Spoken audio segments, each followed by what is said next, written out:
Iran యుద్ధం ముగిసినట్టేనా? నిజానికి ఇది నిజమైతే అందరూ కూడా ఆనందించాల్సిన విషయమే. ప్రపంచవ్యాప్తంగా చమురు ధరలు పెరగటం, నిత్యావసర వస్తువుల రేట్లు పెరగటం, ఇవన్నీ కూడా సామాన్య ప్రజల మీద భారీగా ఇబ్బంది పెట్టేటువంటి అంశం. అయితే రీసెంట్గా ట్రంప్ ఇచ్చినటువంటి ఈ యొక్క స్టేట్మెంట్ ఏదైతే ఉందో, యుద్ధం ముగిసినట్లే అనేటువంటి స్టేట్మెంట్ని మనం ఏ విధంగా చూడాలి? నిజంగా యుద్ధం ముగుస్తుందా, ముగిసిందా, దీని అంతర్యార్థం ఏంటి అనే విషయాన్ని మనతో డిస్కస్ చేయడానికి మన స్టూడియోకి వచ్చారు రామదుర్గం మధుసూదన్ గారు. వారితో మాట్లాడి దీనికి సంబంధించిన పూర్తి డీటెయిల్స్ తెలుసుకునే ప్రయత్నం చేద్దాం. నమస్తే అండి. నమస్తే సార్. ఏంటి సార్ ట్రంప్ ఈరోజు ఇచ్చినటువంటి స్టేట్మెంట్ని మనం ఏ విధంగా తీసుకోవాలి? యుద్ధం ముగిసినట్లే అంటే ఇరాన్ని ఓడించినట్ట, యుద్ధం ఆగినట్ట, అసలు ఏంటి వాస్తవంగా ఏం జరిగింది? అదే ఇప్పుడు చాలా పజిల్. ఎందుకంటే ఈ మధ్య కాలంలో అమెరికా అధ్యక్షుడు ట్రంప్ అంటేనే ఒక పజిల్, ఒక మిస్టరీ, ఒక అహంకారం, ఒక అతి విశ్వాసం, వీటన్నిటికీ పర్యాయ పదాలుగా ట్రంప్ను చూపించేటువంటి పరిస్థితి వచ్చింది. ఎవరు ఒప్పుకున్నా ఒప్పుకోకపోయినా ఒంటెత్తు పోకడతో నేను ముందుకెళ్తా, నన్ను ముట్టుకోకు నామాల కాకిగా అమెరికా కనిపెడతాను, అమెరికాకు అన్ని దేశాలు దాసోహం అన్ని తీరాల్సిందే, అమెరికా ఆధిపత్యం చెలాయించాల్సిందే, అగ్రరాజ్యం దర్పం ఎల్లకాలం వెలగాల్సిందే, మేక్ ప్రౌడ్ అగెయిన్ అమెరికా అనేటువంటి నినాదాన్ని అమెరికాకే పరిమితం చేయకుండా ప్రపంచానికి దాన్ని విస్తరింపజేసేటువంటి క్రమంలోన ట్రంప్ తీసుకున్న కొన్ని నిర్ణయాలు ప్రపంచ నాశనానికి కారణాలుగా మారుతున్నాయి.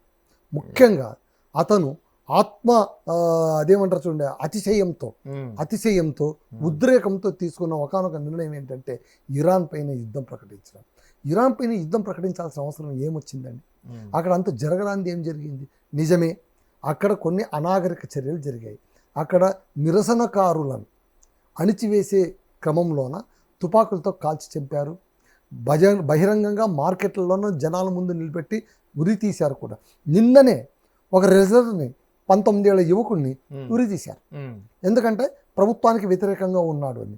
ఇవన్నీ చేయడం ద్వారా వాళ్ళు ఏం చేశారంటే ప్రజల్లోనూ ఒక భయం పుట్టించడానికి ఎవరు ఆయతుల్లా ఖొమేని ప్రవర్తించిన మాట అయితే నిజం, అతను నరమేధం కొనసాగించిన మాట అయితే నిజం. అయితే నీవు వాళ్ళని చెప్తే నేను ఊరుకోను అని బయట దేశంలో నిలబడినటువంటి అమెరికాకి ఏం వచ్చింది? అది ఎందుకు మాట్లాడాలి? అది వాళ్ళ దేశ వ్యవహారం, వాళ్ళు చూసుకుంటారు. ఎవరైనా నీకు అపీల్ చేశారా? ఐక్యరాజ్య సమితికి ఏమైనా అపీల్ ఇచ్చారా? నువ్వు అంటే ప్రపంచానికి నేను పెద్ద అన్నాను, నేను అన్ని కుటుంబాలు చక్క చేస్తాను, నా కుటుంబం ఏమైపోయినా పర్వాలేదు. అంటే ఒకటి మధుసూదన్ గారు, మీరు చెప్పే కోణంలో శాంతి భద్రతల విషయంలో అక్కడ నరమేధం జరుగుతూ ఉంది, దాన్ని కంట్రోల్ చేయడం కోసం రావడం అనేది ఒక యాంగిల్ అయితే, ఇది ఆయిల్ సంబంధించిన ఆయిల్ సంబంధించింది ఎప్పుడు వచ్చింది? యుద్ధం తర్వాత వచ్చినటువంటి పరిణామం. యుద్ధం మొదలైన తర్వాత వచ్చినటువంటి తాజా పరిణామం ఏంటంటే చమురు సంక్షోభం. ఈ చమురు సంక్షోభానికి మూల కారణం యుద్ధం అయితే, యుద్ధానికి మూల కారణం ఏంటి? ఇరాన్లో జరిగిన అరాచకవాదం. అరాచకమా లేకపోతే అక్కడ ఉన్న ఆయిల్ నిల్వలని సొంతం చేసుకోవాలని అటువంటిది లేదు. వెనిజులా పైన అట్లా అంటే ఇప్పుడు ఎట్లుంటుందంటే శ్రీనివాస్ గారు, ఇప్పుడు టెర్రరిస్టులు వీళ్ళు ఫ్యాక్షనిస్టుల పంచాయతీ లాగా ఉంటుంది. ఫ్యాక్షనిస్టుల పంచాయతీ అంటే ఊర్లో పెద్దలు ఉంటారు, పెద్దల పంచాయతీ ఏం చేస్తారు? ఇద్దరు అన్నదమ్ములు ఆస్తులు పంచుకోవడంలో గొడవ పడ్డారు అనుకోండి, వాళ్ళు గొడవపడి ఊరు పెద్ద దగ్గరికి వెళ్ళి అయ్యా మీరే న్యాయం చేయాలి అంటే సరే నేను చేస్తాను అని చెప్పి వాళ్ళిద్దరు నోరు ముగించేసి ఆ ఆస్తి మొత్తం తాను తీసుకొని ఇద్దరికి 10 పైసలు అంటే పిట్టకోరు అన్నట్టుగా ట్రంప్ తయారై కూర్చున్నాడు. ఈ ప్రపంచానికి పట్టిన శనిలాగా మారిపోయాడేమో అని భయం అవుతుంది ఒక్కొక్కసారి ఆలోచిస్తే. చూడండి ఎన్ని దేశాల్లోనూ జోక్యం, మితిమీరినటువంటి జోక్యం. భారత్ పైన ఎంత మితిమీరమైన జోక్యం అండి. భారత్ సంయమనంతో నిజం చెప్పాలంటే మోడీ గారిని మనం మెచ్చుకోవాలి. సరే, రాహుల్ గాంధీ ప్రతిపక్ష నేత రాహుల్ గాంధీ భయంకరంగా విమర్శిస్తూ ఉంటారు. ఏమని? ఆయన చేత కాదు, ట్రంప్ చూస్తే వణికిపోతున్నాడు, నువ్వు రా కూర్చో, నువ్వు ఆ స్థానంలో కూర్చో, విదేశీ దౌత్యాన్ని నువ్వు నెరవేర్చు. అంత ఆషామాషి వ్యవహారం కాదు కదా. మరి కొంచెం ఆచితూచి అడుగులేయాలి. ఇప్పుడు ఇరాన్ ఆగ్రహం వ్యక్తం చేసినందుకు ఏమైంది? ఇప్పుడు ఎంత భారీ మూల్యాన్ని చెల్లించుకునింది. కీలక నేతలందరూ చచ్చిపోయారు, ఎంతో మంది పౌరులు చనిపోయారు, చమురు క్షేత్రాలని దగ్ధమైపోయాయి. ఇరాన్ ఇప్పుడు రక్తసిక్తంగా నిలబడిపోయిందంటే మళ్ళీ యుద్ధం ఎవరికి కావాలండి? ఇక్కడ మనం తీసుకుంటే మళ్ళీ అధ్యక్షుడిగా ట్రంప్ చాలా అసలు అంటే ట్రంప్ 2.0 వెర్షన్ చాలా భయంకరంగా ఉందండి. మొదటిసారి ఆయన అధ్యక్షుడైనప్పుడు పెద్దగా మనకు ప్రభావం కనిపించలేదు, కానీ ఏదో బండగా మొండిగా మాట్లాడేవాడు అని నవ్వుకునేవాళ్ళు, జోకులు వేసుకొని నవ్వుకునేవాళ్ళు. కానీ సెకండ్ టైం మటుకు he's creating new sense through out the world. చూడండి ఇప్పుడు ఏ దేశంలో ఆయన జోక్యం చేసుకోవట్లేదు. చైనాకు ఆయన ఆయన ఆయన వరుస స్టేట్మెంట్ చూడండి, చైనాకు హుంకరిస్తాడు, పైగా ప్రతీకార సుంకాలు, రివెంజ్ ట్యాక్సెస్ వేయడం మొదలుపెట్టాడు. ప్రతీకార సుంకం అంటాడు. ఏమంటే కనుక నా మాట వినకపోతే కనుక నీకు ప్రతీకార సుంకం వేస్తాను, 150% ఇస్తాను, 50% ఇస్తాను, 60% ఇస్తాం. అంటే అమెరికా డాలర్ ఆధిపత్యం ఉన్నంత కాలం కూడా ఇలాంటి వ్యవహారాలు జరుగుతూనే ఉంటాయండి. ఇక్కడ వస్తే ఇక్కడ ట్రంప్ చేసిందల్లా ఏంటి, ఓకే అక్కడ ప్రజల మధ్య అసంతృప్తి ఉంది, ఖమేనీ పైన, ఆయతొల్లా ఖమేనీ పైన చాలా ఇబ్బందికరంగా వాళ్ళందరూ, నిజం చెప్పాలంటే ఇరాన్ ప్రజలకు తమ సుప్రీం లీడర్ పైన చాలా కోపంగా కూడా ఉండింది ఒకానొక దశలోన. అయితే యుద్ధం అంటూ మొదలుపెట్టి ఇతను ఏం చేశాడు, దేశంలో ఉండేటువంటి అరాచకాలను ఎగదోశాడు. ఇప్పుడు మనమంతా పాకిస్తాన్, ఖలిస్తాన్ ఎట్లా ఎగదోస్తోంది ఇండియా పైకైనా అంటామో, ఈయన కూడా ఏం తక్కువైన కాదు ట్రంప్. ఆయన ఏం చేశారు, అక్కడ అసంతృప్తివాదుల్ని, అసమ్మతివాదుల్ని, అక్కడ అరాచకవాదులందరినీ రెచ్చగొట్టడం మొదలుపెట్టారు. మరి కంట్రోల్ చేయాలి కాబట్టి వాళ్ళు ఏం చేశారు, థర్డ్ డిగ్రీ ఉపయోగించుకోవడం, పాశవికంగా వ్యవహరించడం, చంపేయడం, ఇనుప పాతాల కింద తొక్కేయడం లాంటి పనులు చేశారు. అయితే ఒక చిన్న సందేహం అయితే ఉందండి.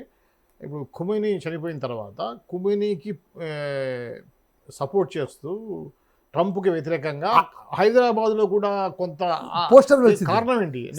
పోస్టర్ అతను చాలా మంచివాడని కూడా పోస్టర్ వెలిసింది. సార్ ఇప్పుడు ఒకటి చెప్తాను సార్, ఇప్పుడు ప్రతి మనిషిలోనూ అంతా మంచి ఉండదు, అంతా చెడే ఉండదు, రెండు కోణాలు ఉంటాయి. పైగా ఇంకోటి, మన భారతదేశం సాంప్రదాయం ప్రకారం ఏంటంటే మరణాంతాన్ని వైరాని అంటారు.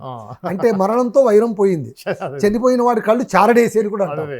అంటే బతికున్నప్పుడు వాడు బండబూతులు తిరుగుతాము, వాడికి అవలక్షణాలను వెతుకుతాము. ఎప్పుడైతే వాడు చనిపోయాడో ఎంత మంచివాడండి, ఎంతో మహానుభావుడండి, పాపం ఎలా ఉండేవాడు ఎలా పోయాడండి, పుణ్యాత్ముడు అండి పాపం అంట. అంటే ఏంటి, ఇది మనకు సహజంగా వచ్చినటువంటిది కానీ దీన్ని ప్రత్యేకంగా పేర్కోవాల్సిన అవసరం లేదు. సరే అక్కడ పోస్టర్ వేయడంలోన మనం సెక్యులర్ విధానం పాటిస్తున్నాం కాబట్టి ఎవరు ఏ విధమైన భావ ప్రకటన చేసుకున్నా కూడా ఓర్చుకోగలుగుతున్నాం. అదే మీరు ఇరాన్లోనూ అమెరికాలోనూ ఇలాంటి పోస్టర్లు వేయండి, దాని కథ ఏమవుతుందో మనం ఆలోచించుకోవాలి. దాన్ని పక్కన పెడతాం, టాపిక్ డివియేషన్. ఇక్కడ ఏంటంటే ట్రంప్ ఎప్పుడైతే ఇరాన్లోనూ మితిమీరిన జోక్యం చేసుకుంటూ ఉసిగొల్పడం మొదలుపెట్టాడో వాళ్ళు కూడా రెచ్చిపోవడం మొదలుపెట్టారు. యుద్ధం దాకా వచ్చింది. వాళ్ళు ఏం చేశారు, వాళ్ళు మేము మాత్రం ఎందుకు కూరుకుంటామని వాళ్ళు కూడా కొంచెం భీషణ ప్రతిజ్ఞ చేయడం మొదలుపెట్టారు. ఆయతొల్లా ఖమేనీ చెప్పాడు, మనల్ని అంత తక్కువ, పైగా ఏంటి, అబ్రహం లాంటి పెద్ద పెద్ద యుద్ధ నౌకలన్నీ తీసుకొని వచ్చి దేశం సరిహద్దులు మోహరింపజేయడము, ఏ క్షణమైనా మేము యుద్ధం చేస్తామని చెప్పడం, ఏ క్షణమైనా మిమ్మల్ని తుదుముట్టిచ్చేస్తామని చెప్పడం, అక్కడ పౌరులను మీరేమైనా చేస్తే మీ తలలు తెగుతాయని బయట నుంచి అమెరికా అధ్యక్షుడు వార్నింగ్లు ఇవ్వడం. మళ్ళీ ఇప్పుడు ఎవరి దేశంలో ఎవరు పెత్తనం చెలాయిస్తున్నారు, అంతే కదా. అంటే ఇక దేశం అంటే ఏమీ లేదు, సార్వభౌమ సత్తాధికారం అంటే ఏంటి లేదు, అన్నీ కూడా అగ్రరాజ్యం గుప్పెట్లో ఉన్నట్టుగా అణిగి మణిగి చెప్పు కింద తేరులాగా పడి ఉండాలి. ఇదే కదా ట్రంప్ ఆశిస్తున్నది. మరి ఇది సాధ్యపడే విషయమేనా? అది అక్కడ ఏమైపోయింది, యుద్ధం మొదలైంది. ఎప్పుడైతే యుద్ధం మొదలైందో దాని తీవ్రత కూడా మొదటి రోజే, ఫిబ్రవరి ఎండింగ్లోనే యుద్ధం మొదలైతే మొదటి రోజే ఆ దేశ సుప్రీం లీడర్ని వేసేసారు. ఖమేనీ చనిపోయాడు. ఆయన బాంబర్లు వేసి ఆయన చుట్టుపక్కల ఉన్న వాళ్ళందరినీ చంపేశారు.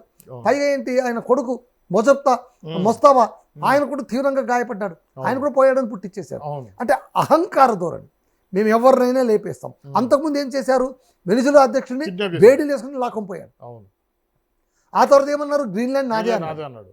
మీరు వరుసగా చూస్తూ ఉండండి, ఎక్కడ తగ్గాడు ఆయన. అంటే నేను అనేది ఇలాగే చేస్తూ పోతే మళ్ళీ ప్రపంచం ఉండాలా పోవాలా? అంటే అంతా అమెరికాకు జీ హుజూర్ అని లాల్ సలాం చేసుకుంటూ మనం కూర్చుండిపోవాలా, నీ బాధ్యత నీ కాలు ముక్తా అనుకుంటూ ఉండాలా? ఎందుకు ఉంటారు? ప్రతి దేశానికి కూడా తనదైన ఒక ఆత్మగౌరవం ఉంటుంది కదా. ఆ ఆత్మగౌరవమే ఇక్కడ ట్రిగర్ చేశారు. ట్రిగర్ చేసినప్పుడు ఏమైపోయింది, మీరు పిల్లినైనా సరే 4 గోడల మధ్య బంధిస్తే అది తిరగబడుతుంది. ఇరాన్ పరిస్థితి అంతే, అది తన సర్వశక్తులు ఒడ్డుతుంది. దానికి సుప్రీం లీడర్ చనిపోయాడు. సుప్రీం లీడర్ చనిపోయిన వెంటనే వారసత్వంగా అతను కొడుకును సుప్రీం లీడర్ చేశారు. ఇరాన్లోన దేశాధ్యక్షుడి కంటే కూడా సుప్రీం లీడర్కి సుప్రీం పవర్స్ ఉంటాయి. He will decide what is what. సైన్యం మొత్తం ఆయన చేతుల్లో ఉంటుంది, విధానాలు మొత్తం ఆయన ప్రకారమే నడుస్తుంటాయి. అక్కడ ఆ దేశం స్ట్రక్చర్ అది. సో అక్కడ సుప్రీంగా కొత్తగా ఎంపికైనటువంటి మొస్తాబా ఆయన ముస్తాబా ఎన్నికైన తర్వాత ఏమన్నారు, కొత్తగా ఆయన లీడర్ అయినారని వస్తే వార్తలు వస్తుంటే లీడర్ కాలేదు ఏం లేదు, ఆయన లేపేశాం, ఆయన కూడా చనిపోయాడు, వీళ్ళు వీడియో విడుదల చేశారు, ఆయన ఇంకా బతికున్నాడు అని. అలాగే ఇరాన్ కూడా కొంచెం ఆచితూచి అడుగులు వేయాల్సిన అవసరం ఉండింది. ఎందుకంటే ఎవరితో ఢీకొంటున్నావు, పైగా నువ్వు ఒంటరివి. ఓకే, నీకు మిత్ర దేశాలు ఉంటాయి, ఆ మిత్ర దేశాలు ఎంత మేరకు నీకు కలిసి వస్తాయి. ఇక్కడ ఇజ్రాయిల్, ఆ తర్వాత అమెరికా రెండూ కూడా కలిసికట్టుగా, అసలు అమెరికాలో ఉన్నటువంటి గూఢచర్య వ్యవస్థ, పెంటగాన్ వ్యవస్థ మామూలుగా కాదని, అది ఎంత పెంట కావాల్సింటే అంత పెంట చేస్తుంది. అది ఏం చేసింది, అధ్యక్షుడి ప్రతి కదలికను కూడా అది గమనించగలిగింది. గమనించి యాక్యురేట్గా దాడి చేసి ఆయతుల్లా ఖొమైనీని హతమార్చేసి పెంటగాన్ చర్య అనేది. సో వాళ్ళు ఉప్పందించారు ఇజ్రాయెల్కు, డైరెక్ట్గా పోరుకుపోలే, ఉప్పందించారు, చంపేశారు. ఇక్కడేంటి మళ్ళీ ఇజ్రాయెల్కు అన్ని ఆయుధాలన్నీ ఎవరు సమకూరుస్తున్నారు అంటే ఏంటి, నేను ఆయుధాలు మనం చిన్నప్పుడు చదువుకునే వాళ్ళు మీకు గుర్తుందో లేదో, అమెరికా ఏం చేస్తుందంటే అది ధాన్యాలు పండించదు, సాగు చేయదు, వ్యవసాయం చేయదు, ఆహార పదార్థాలు ఏమి ఉండవు, దానికి ఉండేదల్లా ఏంటంటే ఆయుధాలను తయారు చేయడము, ఆయుధాలను అమ్మడం. ఇప్పుడు ఆయుధాలను అమ్మాలంటే ఏం చేయాలి, యుద్ధాలు జరగాలి. మనకు కన్యాశుల్కం గిరీశం నాటకంలో గిరీశం అని ఉంటాడు క్యారెక్టర్, వాడంతే కెరీరిస్టిక్ సింబల్ అంటాం. వాడేమంటారంటే కనుక వితంతు పునర్వివాహం జరగాలి. వితంతు పునర్వివాహం జరగాలంటే ఏం చేయాలి, వితంతువులు పుట్టాలి. కాబట్టి ఏం చేయాలి, బాల్య వివాహం చేయి, ముసలి వాళ్ళతో పెళ్లి చేయి, వాడు చస్తాడు, ఈమె వితంతు అవుతుంది, వితంతు వివాహం చేయి. ఇక్కడ కూడా అంతే, ఆయుధాలు ఉన్నాయి, ఆయుధాలను ఏం చేయాలి, అమ్మాలి. తయారు చేసాం కాబట్టి అమ్మాలి. అమ్మాలంటే ఏం చేయాలి, అక్కడ ఒక యుద్ధ వాతావరణం రావాలి. యుద్ధ వాతావరణం రాయాలంటే పుల్లలు పెట్టాలి. పాకిస్తాన్కు ఆయుధాలు అమ్ముతుంది, ఇజ్రాయెల్కు ఆయుధాలు అమ్ముతుంది, ఏ మెతక దేశాలంటే మెతక. అంతెందుకు, నిన్న మొన్న ఒక పెద్ద హెలికాప్టర్ని కూల్చేసింది ఇరాన్. రాడర్కు కూడా చిక్కదటది. రాడర్కు కూడా చిక్కనటువంటి ఆ హెలికాప్టర్ని కేవలం సెన్సార్ ద్వారా, అంటే దాని వేడిని, హీట్ని గమనించి టక్కని కొట్టిపెట్టేసింది, అది పడిపోయిందట. Apache helicopter. యాక్చువల్గా ఆ హెలికాప్టర్ని కొనమని ఇండియా పైన ఫోర్స్ చేశారు. సో అది ఇప్పుడు ఏమైపోయిందంటే అమెరికా కూడా నష్టపోయింది, అమెరికా ఖజానా కూడా బొక్కపడిపోయింది. అక్కడ ఏంటి, పెంటగాన్ అధికారులందరూ ఏమన్నారు, మేము యుద్ధం చేయాలంటే ఉన్న ఆయుధాలన్నీ పోతున్నాయి కాబట్టి ఇదిగో ఇంత పెద్ద బడ్జెట్ ఉంటుంది, ఈ బడ్జెట్ మీరు ఓకే చేయాలని కాంగ్రెస్ దీంట్లో పెట్టారు. ఇప్పుడు ఇరాన్ వాళ్ళు తెలివిగా ఏమన్నారంటే, అరే అమెరికన్స్ సిటిజన్స్ మీరు ఆలోచించుకోండి, మా దేశం పైన యుద్ధం చేయడానికి మీ వాడు మీ నెత్తిపైన బాధ డబ్బులు అడుగుతూ ఉంటే మీరు ఇస్తారా, దేనికోసం మీరు డబ్బులు పెడుతున్నారు, పోనీ మీ ఇంటి బాగు కోసం పెడుతున్నారా, అమెరికా బాగు కోసం ఏమైనా పెడుతున్నారా, పోనీ మీ ఇల్లు శుభ్రపరచుకోవడానికి ఏమైనా పెడుతున్నారా, మీ ఇంటికి ఏమైనా వస్తువులు తెచ్చి పెట్టుకుంటున్నారా, మీ ఇంటి ముందు పార్కు కోసమే డబ్బులు పెడుతున్నారా, లేదు. ఎక్కడో ఉన్నటువంటి ఇరాన్ను కక్ష కొద్దీ ఈయన ధ్వంసం చేయాలనుకుంటే ఆ సైన్య ఖర్చులన్నీ కూడా మీ నెత్తిపైన వేస్తున్నాడు. ఇది ఎంతవరకు న్యాయమో మీరే ఆలోచించండి. ఎంత గొప్ప లాజిక్ అండి. మళ్ళీ అందుకోసం అమెరికాలో ఇప్పుడు సర్వే చేస్తే కనుక ట్రంప్కు కంప్లీట్ వ్యతిరేకంగా వస్తుంది. ఇదేంటి ఇది పెంట కార్యక్రమం, నువ్వు ఏదో చేస్తావని తీసుకొస్తే నువ్వు ఇదా చేయడం అని. అయితే ఒక వర్గం వాళ్ళు ఉన్నారు, ట్రంప్ అలా చేయడం మాకు కావాలి అనుకునేటువంటి వర్గం చాలా మంది ఉన్నారు. సో అటు ఉంటారు ఇటు ఉంటారు. కానీ మీరు ఎన్నైనా చెప్పండి, 2.0లోన చాలా చాలా చాలా చెడ్డ పేరు మూట కట్టుకున్నాడు. అన్నిటికి మించి ఇప్పుడు హోర్ముజ్ జలసంధి, ఇది కొంచెం డీటెయిల్గా అయినా మనం చెప్పుకోక తప్పదు. హోర్ముజ్ జలసంధి అది ఏంటది, అది ప్రపంచ చమురు వాణిజ్యానికి కీలకమైన మార్గం. చూడ్డానికి సన్నగా ఉంటుంది, ఇరాన్కు ఆనుకునే ప్రవహిస్తూ ఉంటుంది. ప్రతి నౌక అంటే అరబ్ కంట్రీస్ నుంచి, అక్కడి నుంచి చమురు నిల్వలన్నీ కూడా ఏషియన్ కంట్రీస్కి రావాలి అంటే తద్వారానే రావాలి. అన్ని కంట్రీస్ దాని ద్వారానే సరఫరా కావాలి. సో అటు వెళ్ళాలి అంటే కనుక వాళ్ళు దాన్ని పట్టుకొని కూర్చున్నారు.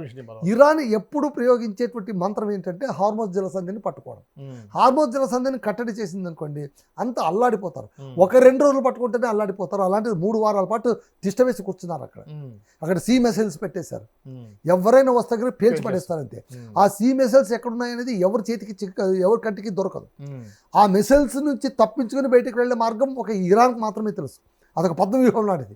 మన కురుక్షేత్రంలో పద్మవ్యూహం ఉంటుంది చూడండి. ఆ పద్మవ్యూహం ఏంటి, ద్రోణాచార్యుడికి, భీష్ముడికి, మరికొంత కృష్ణుడికి, మరికొంతమందికే తెలుసు వెళ్ళడం ఎలాగా రావడం ఎలాగా.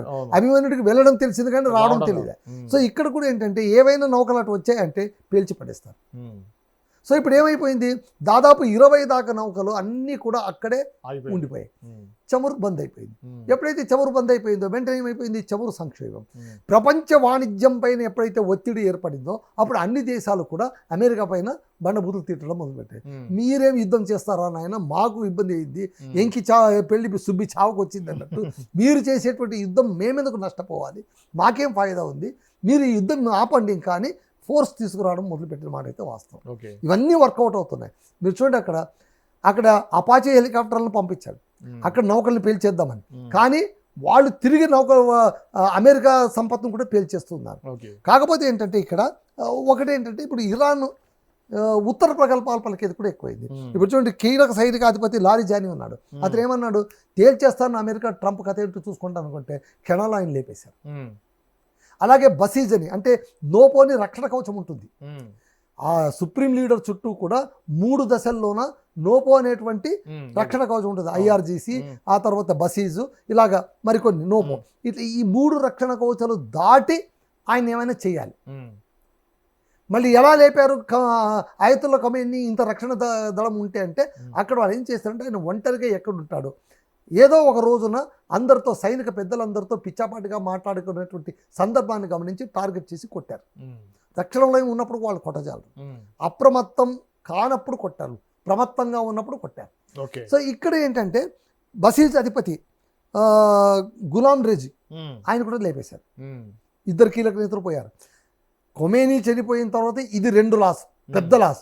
ఇంతవరకు అయితే ఈ రోజు వచ్చింది అంటే మహమ్మద్ జైనీ అనేటువంటి ఇంకొకడు మిలిటరీ కమాండ్ అధిపతి, అతను చూస్తాం కథ ఏంటో చూస్తాం, ఇజ్రాయెల్ కథ ఏంటో చూస్తాం అని అంటే కనుక అతన్ని కూడా లేపు పడేసినట్టు నెతన్యాహు చెప్పారు. సో ఇప్పుడు ఇరాన్ ఏమైపోయిందంటే రెచ్చిపోతుంది. ఇప్పుడు చేత కాదు, కానీ తన దగ్గర బలం ఉంది. ప్రజలందరూ కూడా ఇప్పుడు ఏమంటున్నారు, ఏది ఏమైనా సరే మనం పగ తీర్చుకోవాల్సింది. ఎప్పుడైతే ఇది ఫ్యాక్షన్ మోడ్లో వచ్చేసిందో యుద్ధము ఆగడం కష్టం. యుద్ధం తర్వాత చాలా ప్రమాదాలు ఉంటాయి. అసలు యుద్ధం చేసేటువంటి అరాచకం అంత ఇంతగా ఉండదు. ఇప్పుడు చూడండి, చమురు సంక్షోభం చూడండి. ఇప్పుడు మన దగ్గర ఆల్రెడీ పెట్రోల్ ధర పెరిగిపోయింది. ఆల్రెడీ ఎల్పిజి సిలిండర్లు, గ్యాస్ సిలిండర్ల కోసం చస్తున్నాం. హోటళ్ళన్నీ మూసేశారు. స్ట్రీట్ ఫుడ్స్ అన్నీ బంద్ అయిపోతున్నాయి. సో ఎక్కడ చూసినా కూడా ఇబ్బందులు ఎదురవుతున్నాయి. ఇది ఇలాగే కొనసాగితే ఇంకా ఇబ్బంది ఎదురవుతుంది. కాబట్టే ఈ పవర్ ప్రెషర్ ట్రంప్ పైన పనిచేస్తుంది. కాబట్టి ఆయన ఏమన్నాడు, బహుశా యుద్ధం ముగిసిపోవచ్చు, ముగింపు దశకు వచ్చింది.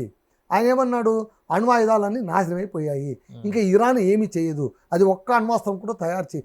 ఇది ఈసారి ప్రిడామినెంట్ ఫ్యాక్టర్ ఏంటంటే సహజ వనరులపైన పడడం. ఎప్పుడు కూడా సహజ వనరులపైన యుద్ధం చేయరు. అలాంటిది ఇరాన్ సహజ వనరులపైన గ్యాస్ నిక్షేపం పైన చేశారు. అలాగే ఇరాన్ ప్రతిగా ఏం చేసింది, గల్ఫ్ కంట్రీస్ పైన, ఆ తర్వాత అక్కడ కూడా చాలా అతిపెద్ద చమురు క్షేత్రాలపైన దాడి చేసింది. ఈ దాడులు చేయడం వల్ల ఏమైపోయిందంటే రానున్న కాలంలో ఉన్న సహజ వనరులు నాశనం అయిపోతే ప్రపంచం అల్లాడిపోతుంది. సో ఈ సినారియాలోన అది చెప్పింది. చూడాలి ఏమవుతుందో. మొత్తానికైతే యుద్ధం ఆగిందా అంటే చెప్పలేం. ఎవరు గెలిచారు చెప్పలేం. ఇప్పుడు ట్రంప్ ఒకవేళ గెలిచి ఓడిపోయినట్టు, ఒకవేళ ఇరాన్ ఓడి గెలిచినట్టు. అంతే కదా. తన నాయకులు పోగొట్టుకొని దేశంలో ఉన్న అభద్రత తెచ్చుకొని దేశ పౌరుల్ని నాశనం చేసుకున్నప్పుడు అది ఇంకా లేచి నిలబడి ఉంది. దెబ్బతిన్న పులిగా అది లేచి నిలబడి ఉంది. దట్ ఈస్ గ్రేట్ అని చెప్పాలి. ఇలాగని ఇరాన్ని మనం పొగుడుతున్నామని కాదు. నీ బలంతోన బలహీన దేశం పైన యుద్ధం ప్రకటిస్తే ఫలితాలు ఇలాగే ఉంటాయి. అన్ని కాలాలు ఒకే కాలాలాగా ఉండవు. All days are not Sundays. అంతే కదా. అదేంటి. Okay, thank you. ఇది ఏదైతే ప్రస్తుత యుద్ధం సంబంధించినటువంటి పరిస్థితి ఎలా ఉందనే విషయం గురించి మసూద్ గారు డీటెయిల్గా చెప్పారు. మరో అంశంతో మళ్ళీ కలుద్దాం. చూస్తూనే ఉండండి పొలిటికెంట్ మీడియా.